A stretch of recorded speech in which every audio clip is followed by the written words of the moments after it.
The day America changed the world forever. Welcome to this explainer. Today, we're unpacking one of the most devastating, controversial, and frankly, pivotal moments in all of human history, the dawn of the atomic age. Let's dive right in. Picture it, August 6, 1945. It was 8:15 in the morning. The streets of Hiroshima were alive and buzzing with the start of a new week. Children were walking to school, workers rushed to their offices, and shopkeepers were just rolling up their awnings to open their stores. It was, by all accounts, a completely ordinary Monday morning. But no one knew that in less than a minute, their city, their lives, and the very fabric of warfare would change forever.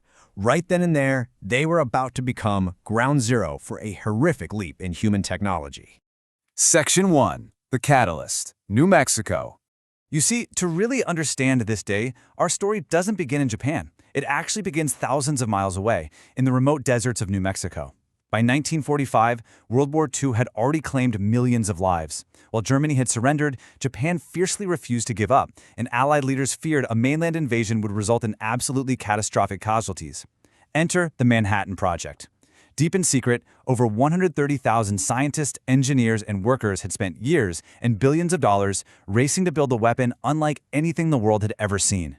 And that race? It culminated on July 16, 1945, when the first atomic bomb, nicknamed the Gadget, was tested in the New Mexico desert. The explosion created a blinding flash visible literally from space. A giant mushroom cloud tore into the sky, and a massive shockwave shattered windows miles away. The sheer force was so unprecedented, so mind-boggling, that prior to the test, some scientists genuinely feared it might ignite the Earth's atmosphere. No joke.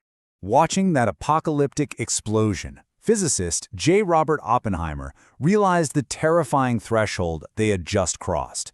He later recalled a haunting line from Hindu scripture, the Bhagavad Gita, "Now I am become death, the destroyer of worlds." In that single blinding flash, humanity officially entered the nuclear age. So this successful test immediately brought the world's most difficult, morally agonizing question straight to the desk of President Harry Truman. Should America actually use this devastating new weapon on human beings? His advisors were deeply divided on this. On one hand, military leaders argued that a traditional ground invasion of Japan would cost countless American and Japanese lives. On the other hand, some of the very scientists who built the bomb pleaded to just demonstrate it on an uninhabited area, just to scare Japan into surrendering.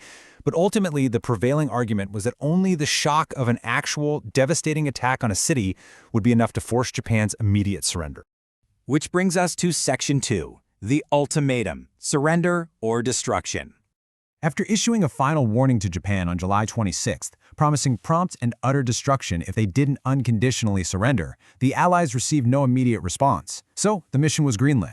Before sunrise on August 6th, a B-29 bomber named the Enola took off from Tinian Island. Tucked inside its bomb bay was a uranium weapon chillingly called Little Boy. The crew had trained for months, fully aware their mission was historic. Yet, honestly, none of them could truly comprehend what an atomic bomb would actually do to a living, breathing city. Hours later, they reached Hiroshima. The bomb was released. Now, everything depended on the next 43 seconds of freefall. The bomb detonated nearly 600 meters above the city's center to maximize its destructive radius. For a brief, terrifying moment, a light brighter than the sun filled the sky. The heat was completely unfathomable. Temperatures near the hypocenter reached several thousand degrees Celsius, literally vaporizing everything and everyone in the immediate vicinity. Entire buildings vanished in an instant as a supersonic shockwave flattened the landscape. Massive firestorms consumed what was left. Tens of thousands of people died instantly, and many, many more would suffer agonizingly from severe burns and a terrifying new affliction, radiation poisoning. Within minutes, a vibrant city was reduced to smoke, ash, and silence. American leaders waited for an immediate surrender, but the Japanese government was paralyzed. The war dragged on. Then, on August 8th, the Soviet Union suddenly declared war on Japan, launching a massive offensive. The very next day, August 9, a second American bomber took off. Its primary target was actually the city of Kokura, but in a crazy twist of fate, thick clouds covered Kokura, forcing the crew to divert to their secondary target, Nagasaki. At 11:02 a.m., a plutonium bomb known as Fat Man exploded. Another blinding flash, another immense mushroom cloud, another city devastated. Facing two atomic bombings and a Soviet invasion, the nation was on the edge of total collapse. Finally, on August 15, Emperor Hirohito did something unprecedented. He addressed the Japanese people by radio, announcing Japan's surrender. Moving to Section 3, the nuclear age, a new era. World War II was finally over, but the debate over how it ended had just begun. Even today, historians and ethicists passionately argue about whether the atomic bombings were truly necessary. One side argues that the bombs ended a brutal war quickly, saving millions of lives that would have been lost in a mainland invasion. The opposing side argues that no military objective could ever justify the immense, indiscriminate civilian suffering, and that Japan may have surrendered soon anyway. It's a profound moral debate that continues to divide scholars to this very day. But regardless of where one stands in that debate, one fact remains completely undeniable. The events of August 1945 changed the trajectory of human history. They fundamentally reshaped warfare, triggering a global arms race in the decades-long Cold War.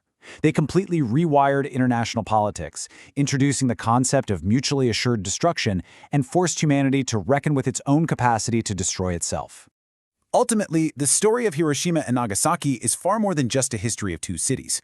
It stands as a permanent, chilling reminder that humanity's greatest scientific and technological achievements can also become our greatest tragedies. We cannot change the history of what happened in those fateful days of 1945, but we must remember it, because keeping that memory alive is the very first step toward ensuring we never repeat it. So I'll leave you with this. Will humanity manage to prevent this history from repeating itself? That's a question only the future can answer. If you found value in this explainer of the atomic dawn and want to explore more deep dives into complex history, make sure to subscribe, turn on notifications, and join us for our next topic. Thank you so much for watching,